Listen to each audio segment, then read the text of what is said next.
আসসালামু আলাইকুম, জাহান কিচেন থেকে স্বাগতম। নতুন আরেকটা রেসিপি নিয়ে চলে আসলাম। ঈদের পর সবার ঘরে মাংস রয়েছে কম বেশি, তো মাংস খেয়ে বোর হয়ে থাকলে আমি আজকে যে রেসিপিটা নিয়ে এসেছি অবশ্যই একবার ট্রাই করবে। ভিন্ন স্বাদের এই রান্নাটা কম বেশি সবাই করেছেন, কিন্তু এইভাবে একবার ট্রাই করবেন। তো এখানে আমি গরুর কলিজা, গিলা, ফ্যাপসা, তিলি সব কিছু মিক্স করে ধুয়ে কেটে পরিষ্কার করে নিয়েছি পানি ছড়িয়ে। অবশ্য কাটার অংশটা দেখাইনি কারণ ভিডিওটা লং হয়ে যাবে। এই তো এটা ধোর, এটা হচ্ছে কলিজা, এটা হচ্ছে তিলি, এই যে তিলি কলিজা, এটা ফ্যাপসা, এটা তো সব মিলিয়ে সব কিছু সুন্দর করে আমি কেটে ধুয়ে পরিষ্কার করে নিয়েছি। এটা দিয়ে একটা দারুণ মজাদার একটা রেসিপি তৈরি করব। সবাই কম বেশি এইভাবে বাসায় রান্না করেছেন, বাট এখানে একটু চেঞ্জ আছে, ভিন্ন ধরনের স্বাদটা চেঞ্জ হবে। তো এখানে আমি যা যা নিয়েছি দেখিয়ে দিচ্ছি। একদম মিহি কুচি করে কেটে নিয়েছি একটা বড় সাইজের টমেটো, কিছুটা গোটা মশলা নিয়েছি, তেজপাতা ছিঁড়ে মাঝখান দিয়ে নিয়েছি, দারচিনি, এলাচ আর 1 চা চামচ গোটা জিরে, 1/2 চা চামচ মেথি। তো এখানে 2টি মিডিয়াম সাইজের আলু আমি এভাবে ছোট ছোট করে কিউব আকারে কেটে নিয়েছি। আর 1 বাটি ভর্তি করে পেঁয়াজ কেটে নিয়েছি, একটু মোটা করে ফালি করে মাছ বরাবর কেটে নিয়েছি। আর এখানে আর নিয়েছি 4-5টার মতো কাঁচামরিচ আর গোটা রসুন। রসুনটা আমি খোসা ছাড়াইনি, আনাম নিয়েছি। তো এই সবগুলো ইনগ্রিডিয়েন্টস দিয়ে আমি রান্না করব খুব মজাদার এই রেসিপিটা। চলুন দেখিয়ে দিচ্ছি। তো প্রথমেই চুলাতে আমি একটা কড়াই বসিয়েছি। অবশ্যই কড়াইতে আমি করব আজকে রান্নাটা। কড়াইটাকে আমি খুব সুন্দর করে হিট করে নেব ভালো করে। তো পরিমাণ মতো তেল দিয়ে দিয়েছি। এই রান্নাটাতে অবশ্যই তেলটা একটু বেশি লাগবে। তো প্রথমেই আমি গোটা জিরা নিয়েছি। জিরাটা হচ্ছে 1 চা চামচের 1 চামচ নিয়েছি। তো জিরাটা দেখুন কি সুন্দর করে ভাজা হয়ে গেছে। তো এই পর্যায়ে আমি 1/2 চা চামচ মেথি দিয়ে দিচ্ছি। মেথিটা অপশনাল, তবে অপশনাল না বললেই চলে কারণ এটাই হচ্ছে মেন উপকরণ। এটা দিয়ে একবার রান্না করে খেয়ে দেখবেন, অসাধারণ লাগছে। আর যারা খেতে পারেন না তারা স্কিপ করতে পারেন, সমস্যা নেই। তো গোটা মশলাটাও অ্যাড করে দিয়েছি। মশলাটা যখন ফুটতে শুরু করেছে, তার সাথে দারুণ গন্ধ ছেড়েছে, তখনই বুঝতে হবে যে মশলাটা ভাজা হয়ে গেছে। তো এই পর্যায়ে যে এই পেঁয়াজগুলো কেটে নিয়েছি সেটা আমি অ্যাড করে দিলাম। তো পেঁয়াজগুলো একটু ভেঙে দিচ্ছিলাম আর নেড়ে চেড়ে নিচ্ছিলাম। নেড়ে চেড়ে খানিকটা সময় কিন্তু ভেজে নিতে হবে। অবশ্যই এই ভাজা এবং মশলা কষানোর উপর ডিপেন্ড করে রান্নার টেস্ট। তো আমি খানিকটা সময় পেঁয়াজটা কিন্তু নেড়ে চেড়ে ভেজে নিয়েছি। এই পর্যায়ে অ্যাড করে দিচ্ছি সামান্য লবণ। আমরা যতটুকু স্বাদ খাই অনুযায়ী তার থেকে কিছুটা কম দিব, কারণ আমি এটা ভুনা করব যেহেতু। মাংসর ঝোলটা যখন কমে যাবে, কষে কষে ফ্রাই হবে, তখন কিন্তু অটোমেটিকলি লবণটা বেশি হয়ে যাবে। তো সেক্ষেত্রে একটু কমই দিয়েছি, পরে লাগলে আমি অ্যাড করে দিব। তো পেঁয়াজটা ভাজার জন্য তাড়াতাড়ি আমি কিন্তু লবণটা অ্যাড করেছি। খানিকটা সময় লবণ দিয়ে আমি ভালো করে ভেজে নিয়েছি। অবশ্যই এই পেঁয়াজটা একটু সময় নিয়ে ভালো করে ভেজে নিতে হবে। আর একদম ব্রাউন কালারও করব না, আবার বেশি ভাজবো না। তো আমার পেঁয়াজটা ভাজা হয়ে গেছে। এখন 2 টেবিল চামচের মতো আদা রসুনের পেস্ট অ্যাড করেছি। আপনারা আপনাদের স্বাদ মতো অ্যাড করবেন। তো আদা রসুনের পেস্টটা অ্যাড করে দেওয়ার পর দেখুন পেঁয়াজটা অনেকটা কিন্তু গলে গিয়েছে। তো এটা দেখলেই বুঝতে হবে পেঁয়াজটা সুন্দর ভাজা হয়েছে।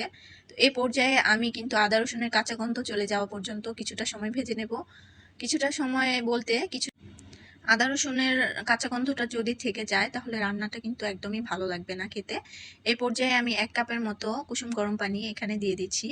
আর পানিটা দিয়ে দেওয়ার পর মশলাটা আরও কিছুটা সময় আমি কষে নেব। এই পর্যায়ে কিন্তু আমি বাকি মশলা কিছুই অ্যাড করিনি। খানিকটা সময় কিন্তু আমি এভাবেই ভেজে নিয়েছি। তারপর আমি এখানে যে টমেটোটা কুচি করে রেখেছিলাম সেটা অ্যাড করে দিয়েছি। সেটা দিয়ে একটু ভালো করে নেড়ে চেড়ে নিয়েছি, আবার কিছুটা সময় ভেজে নেব। এই পর্যায়ে আমি বাকি মশলা অ্যাড করছি। এখানে আমি 2 চামচের হলুদের গুঁড়া অ্যাড করেছি। দিয়ে দিচ্ছি 1.5 চা চামচ লাল মরিচের গুঁড়ো। আমাদের এই মরিচটা খুব ঝাল, তাই কম দিয়ে দিলাম। 1 চা চামচের মতো ধনিয়ার গুঁড়ো অ্যাড করে দিয়েছি। তো এখন বাকি যেই মশলাগুলো দিয়েছি সবগুলো সুন্দর করে ভেজে নেব, কষিয়ে নেব।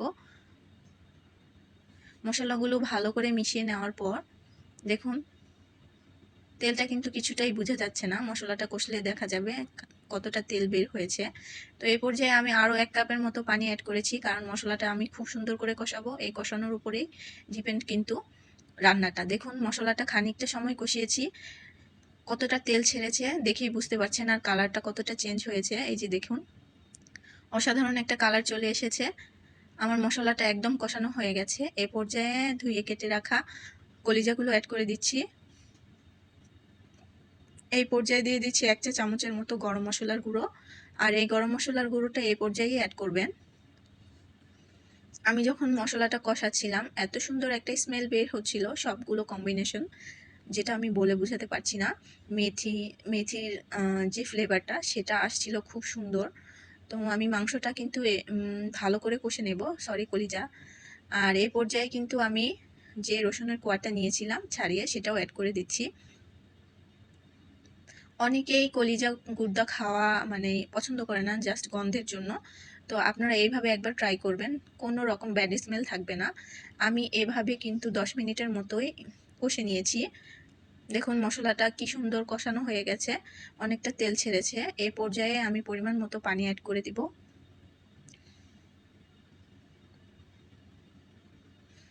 এখন পানি অ্যাড করে দেওয়ার পর মশলাগুলো ভালো করে মিশিয়ে নিচ্ছি। দেখুন মেশানো হয়ে গেছে। আমি এই পানিটাতেই ভালো করে সেদ্ধ করে নেব। এ পর্যায়ে ঢেকে আমি রান্না করে নেব। তো কিছুটা সময় চলে যাওয়ার পর, প্রায় 10 থেকে 15 মিনিট চলে যাওয়ার পর আমি চলে এসেছি। অবশ্যই মাঝে মাঝে একটু নেড়ে দিতে হয়েছে, তা না হলে তলায় লেগে যাবে। তো দেখুন কালারটা কি সুন্দর চলে এসেছে। রান্নাটা কিন্তু এখনো আমার কমপ্লিট হয়নি, এই পানিটা আমি শুকাবো। এই পানিটা দিয়ে আমি আবার কষাবো। এই কষানোর মধ্যেই কিন্তু ডিপেন্ড করে রান্নার মজা, আমি বারবার বলছি। তো এই পর্যায়ে আবার চলে আসলাম, পানিটা দেখি কতটা শুকিয়েছে। অনেকটা শুকিয়েই কিন্তু কালার চেঞ্জ হয়ে গেছে। দেখুন কতটা তেল উঠেছে, সাইড থেকেই দেখা যাচ্ছে, বোঝা যাচ্ছে রান্নাটা কিন্তু খুব সুন্দর হতে চলেছে। তো এই পর্যায়ে কেটে রাখা যে আলুগুলো আমি রেখেছিলাম সেটা অ্যাড করে দিচ্ছি, আর দিচ্ছি কাঁচামরিচগুলো। এখন সুন্দর করে মিশিয়ে নিব।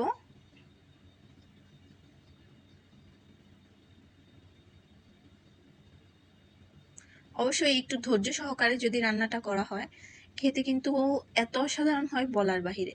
তো এই পর্যায়ে কিন্তু আমি কোনো পানি অ্যাড করিনি, আলুটাকে এভাবেই আমি কলিজার সাথে আরও খানিকটা সময় ঢেকে ভেজে নিয়েছি, কষিয়ে নিয়েছি, যেটাই বলা হোক। দেখুন খুব সুন্দর, যতটুকু পানি ছিল সেটাও কিন্তু শুকিয়ে গেছে। কাঁচামরিচের ফ্লেভারটা এখন অসাধারণ লাগছে। অবশ্যই এই পর্যায়ে কাঁচামরিচটা অ্যাড করবেন, তা না হলে গলে যেয়ে আরও ঝাল তৈরি হয়ে যাবে। তো এখন আমি আলুটা সেদ্ধ করার জন্য আবার পরিমাণ মতো কিছুটা পানি অ্যাড করেছি। অলমোস্ট কষানোর মধ্যে কিন্তু আলুটা খানিকটা সেদ্ধ হয়ে গেছে, তাই বেশি পানি অ্যাড করিনি। এখন আমি ঢেকে আরও খানিকটা সময় পানি শুকানো পর্যন্ত অপেক্ষা করব। এই তো চলে আসলাম আবারও। দেখুন অলমোস্ট পানি কিন্তু অনেকটাই শুকিয়ে গেছে, আর যেহেতু আলু আছে তাহলে পানিটা কিন্তু টেনে যাবে, তাই সেই অনুযায়ী কিন্তু আমি ঝোলটা রাখবো। আর ঝোল বলতে কি, আমি যেহেতু ভুনা করব তাই ভুনা ভুনা ঝোলটাই রাখবো। এই পর্যায়ে আমি দিয়ে দিচ্ছি 2 চা চামচের মতো ভাজা জিরে গুঁড়ো। তো ভাজা জিরে গুঁড়োটা দেওয়ার পর আমি কিন্তু একদমই নাড়াচাড়া করিনি, আমি এখন ঢেকে 2-3 মিনিটের মতো রেখে দিয়েছি। এখন ঢাকনাটা উঠিয়ে নেড়ে চেড়ে দিচ্ছি। তো ফাইনালি আমার রান্নাটা শেষ হয়ে গেছে। দেখুন যেই ঝোলটা আপনারা দেখতে পাচ্ছেন, এটা কিন্তু ঠান্ডা হতে হতে একদমই কমে যাবে। আর রান্নাটা অসাধারণ ছিল। আমি ভয়েস দিতে দিতে আমার মুখে অলমোস্ট পানি চলে এসেছে। তো ফাইনাল এটাই হচ্ছে লুক। অবশ্যই একবার এই ভিন্ন স্বাদের কলিজা ভুনাটা করে দেখবেন। মাঝে মাঝে একটু স্বাদ চেঞ্জ হলে কিন্তু খুব ভালো লাগে। তো আমার রেসিপিটা কার কেমন লাগলো অবশ্যই একটু কমেন্টে জানাবেন। আর আমার জন্য অনেক অনেক দোয়ার ভালোবাসা রাখবেন। নতুন যারা দেখছেন অবশ্যই আমার চ্যানেলটাকে সাবস্ক্রাইব করে দিবেন আর নোটিফিকেশন অলে রেখে দিবেন। তো আজকের মতো এ পর্যায়ে চলে যাচ্ছি, আবার চলে আসবো নতুন রেসিপি নিয়ে। তো আল্লাহ হাফেজ।